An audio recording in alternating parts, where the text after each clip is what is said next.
Salut, alors j'espère que vous allez bien aujourd'hui. Voilà, j'ai tourné une vidéo que j'ai postée, que vous avez dû voir normalement la semaine dernière, et je cherchais la rivière. Voilà, donc j'ai trouvé cette fois-ci la rivière et je me suis bien mis juste à côté, comme ça si la ville, enfin si je trouve l'entrée, par contre cette fois-ci non, je pense que je sais où est l'entrée, je vois où est l'entrée, et voilà, on va pouvoir aller voir. C'est vraiment un endroit assez sympa. Je vous conseille de venir. D'ailleurs, il y a plein de monde qui vient. Si vous venez à Séoul, enfin quand vous pourrez de nouveau voyager, je suis en train de regarder sur l'autofocus, ouais, quand vous pourrez de nouveau voyager à Séoul.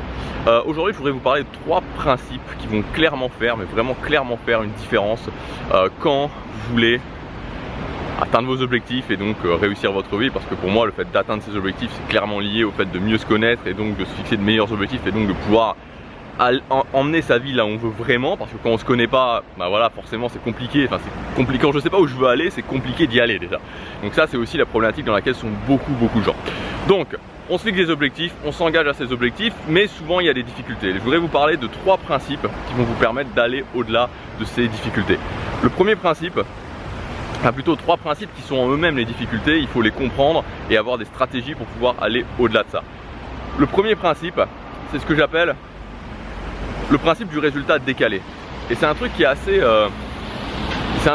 vicieux en fait. C'est que en tant qu'être humain, on aime bien, et même pas qu'en tant qu'être humain, les animaux c'est pareil, on aime bien avoir la récompense tout de suite. C'est-à-dire que quand on fait quelque chose, on aime bien avoir immédiatement la récompense. Sauf que ce qui se passe, c'est que quand on veut atteindre un objectif, peu importe l'objectif, comme par exemple, ok, je veux apprendre l'anglais. Si demain vous dites, ok, c'est important pour moi de l'apprendre l'anglais parce que j'ai envie de voyager, parce que j'ai envie d'avoir une promotion dans mon boulot, parce que je vais pouvoir mieux me former, parce que pour tout un tas de raisons, et que vous dites, ok, maintenant j'apprends l'anglais, maintenant je veux par exemple avoir des conversations à l'anglais, où je vais être capable de suivre un film en anglais, où je vais être capable voilà, de lire un livre en anglais. Ce qui va se passer, c'est que entre le moment où vous allez le décider et le moment où vous allez commencer à prendre des actions et le moment où vous allez y arriver, il va se passer quelque chose comme 6 mois, 1 an, 2 ans. Et donc ça c'est difficile, on a beaucoup de mal en tant qu'être humain. C'est pareil si vous voulez vous muscler, c'est pareil pour n'importe quoi. Et ça on a beaucoup de mal en tant qu'être humain à se dire, ok, je prends des actions et ces actions elles vont me donner un résultat dans 3 mois, dans 6 mois, etc. Et donc c'est cette notion du résultat décalé. Vous savez, cette notion où vous êtes en train de faire quelque chose, vous êtes en train d'essayer de jouer des accords à la guitare, et vous jouez ces accords et ça passe pas, et à un moment donné ça finit par passer parce que vous avez passé des heures et des heures et des heures et des heures à vous entraîner. Donc ça c'est... Ah c'est pas vrai, ils ont bloqué la descente ici. Non, ouais, ils ont bloqué. On doit y en avoir une autre. Bon, je sais pas si on verra cette rivière un jour. Donc cette notion du résultat décalé. Donc comment on fait justement pour appréhender un petit peu cette notion du résultat décalé? Déjà il faut le savoir pour commencer. Et ensuite l'idée c'est de changer sa validation. C'est-à-dire que sa validation elle doit plus être tout le temps sur le résultat, mais elle doit être avant tout sur la régularité, sur le fait que je fasse les choses. Et deuxièmement aussi avoir des instruments de mesure de résultats, mais relativement éloignés. C'est-à-dire qu'il faut mettre en place ces instruments de mesure tous les 2, tous les 3 mois. Et en fait plus vous progressez dans une activité et plus c'est long d'avoir des résultats. Donc la validation par l'action que je fais, par la régularité, et ensuite avoir quand même des instruments de mesure qui me permettent à certains moments de pouvoir justement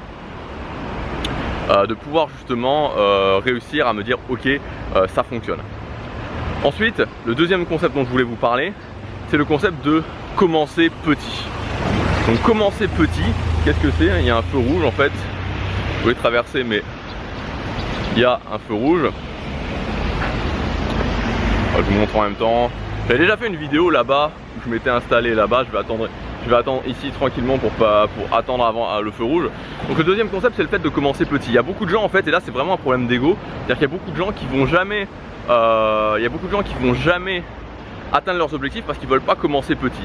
Donc par exemple ils disent ok, je veux perdre du poids, je veux faire un régime, je veux perdre du poids, mais ils vont toujours essayer de faire des choses trop grosses, c'est-à-dire ils vont par exemple se dire ok, je vais aller à la salle de musculation 4 ou 5 fois par semaine, je vais faire une super alimentation. Ils vont jamais y arriver. Et ils vont jamais admettre de se dire ok, ce qu'il faudrait que je fasse, c'est le fait de me dire ok, je vais commencer tout petit. Peut-être que je vais commencer à courir 5 minutes par jour, et puis ensuite 10 minutes par jour, et 15 minutes par jour, et 20 minutes par jour. Et ensuite une fois que je fais ça, je vais commencer à intégrer des exercices de musculation. Et une fois que je suis capable de faire ça, une fois que j'ai réussi à faire mes exercices de musculation, je vais augmenter, puis augmenter, puis augmenter, puis augmenter. Et puis ensuite, ça y est, le feu est vert. Pouvoir passer. Et ensuite une fois que j'ai fait ça, à partir du moment où j'ai fait ça, je vais commencer à m'intéresser à l'alimentation. Et donc l'alimentation, au lieu de tout vouloir revoir directement, là aussi je vais commencer petit. Et je vais commencer peut-être à me dire ok, ce que je vais faire c'est manger, boire plutôt un jus de légumes le matin. Donc là encore une fois c'est pareil, je commence petit et j'augmente petit à petit. Évidemment, le fait de commencer petit pour arriver finalement au rythme où vous allez faire votre séance de musculation et où vous allez pouvoir avoir votre plan alimentaire, ça va peut-être vous prendre 9 mois, 1 an. Et encore peut-être 9 mois, 1 an pour finalement atteindre votre objectif en termes de poids. Mais combien il y a de personnes qui, parce qu'ils ne veulent pas commencer petit, passent des années, 2 ans, 3 ans, 4 ans, 5 ans, 10 ans à ne pas réussir à maigrir? Il y en a énormément. C'est un truc absolument fou. Il y a vraiment énormément de gens qui font ça. Donc voilà, commencer petit, admettre de commencer petit, mettre son ego de côté. Moi je l'ai vu plein de fois en coaching, des gens qui venaient me voir et qui me disaient ok, j'échoue. Et je leur disais ok, on va mettre en place des petites habitudes, on va commencer petit. Et je voyais bien que ça bloquait, je voyais bien que c'était pas ce qu'ils avaient envie d'entendre. Et pourtant s'ils avaient eu un petit peu de patience et s'ils avaient fait ça pendant 3 mois, 6 mois, 9 mois, ils auraient débloqué le problème. Bon alors la rivière c'est mort, voilà, là je suis arrivé à l'entrée et c'est bloqué aussi. Donc voilà, là je viens d'avoir mon visa, j'ai pas trop envie de commencer à faire des choses, enfin hors la loi, c'est pas vraiment hors la loi, mais enfin c'est pas vraiment des choses pas vraiment dans les clous pour me faire sortir du pays. Donc je sais pas pourquoi, parce que ces derniers jours il a pas mal plu, donc peut-être qu'ils estiment qu'il y a des gens qui risquent d'avoir des problèmes. Donc voilà, pas de rivière, c'est pas grave. On va finir la vidéo tranquillement, de ce côté-là. Et le troisième principe dont je voulais vous parler, c'est le fait de faire la différence entre mon envie et l'action. C'est-à-dire qu'il y a beaucoup de gens aussi qui se disent, enfin qui arrêtent avant d'avoir commencé parce qu'à un moment donné, ils avaient décidé de faire quelque chose. Par exemple, c'était le matin, ils avaient décidé de tourner une vidéo le matin pour leur chaîne YouTube par exemple. Et ils n'avaient pas envie de le faire, ou ils étaient challengés pour X ou Y raison. Et voilà, ils le font pas. Donc c'est très important. Il y a beaucoup de gens qui en fait, et moi j'en ai fait partie pendant longtemps, qui mettent comme préalable à l'action l'envie. C'est-à-dire que je dois avoir envie avant de passer à l'action. Alors que non, vous ne devez pas avoir envie avant de passer à l'action. Non, vous ne devez pas avoir envie avant de passer à l'action. C'est-à-dire qu'on peut tout à fait ne pas avoir envie et quand même passer à l'action. J'ai pas envie de faire une vidéo, ça m'empêche pas d'aller sur place, ça m'empêche pas de lever mon bras, d'appuyer sur on sur l'appareil photo et de faire ça. J'ai pas envie de faire n'importe quoi d'autre, j'ai pas envie d'aller courir, ça m'empêche pas de le faire.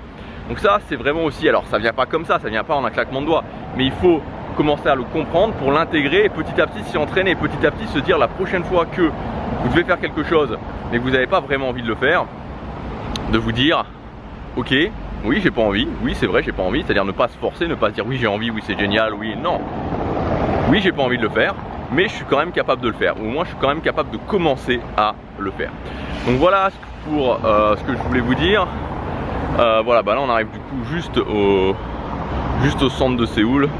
Juste derrière il y a, je sais pas si on voit, il y a la statue et puis après il y a le fameux palais de Gyeongbuk-dok, je crois, Gyeongbuk-dok, un truc comme ça. À chaque fois je faisais l'imbécile et quand je suis avec des Coréens j'invente un nom en fait, un nom qui n'a rien à voir, enfin plus ou moins rien à voir, je mélange les syllabes et du coup ça fait que maintenant j'arrive plus à me souvenir du vrai nom. Bon bref, c'est pas grave. Voilà, j'espère que cette vidéo vous aura plu. Je vous rappelle aussi que si vous voulez commencer dès maintenant à avoir des résultats pour la fin de votre année 2020, le début de l'année 2021, vous avez mon offre 70%, ça dure encore pendant quelques jours. Voilà, vous avez tout qui est expliqué dans le premier lien dans la description. Il y a toutes mes formations avec moins 70% de réduction. Je vous dis à demain pour la prochaine vidéo. Je vous souhaite plein de succès chaque jour.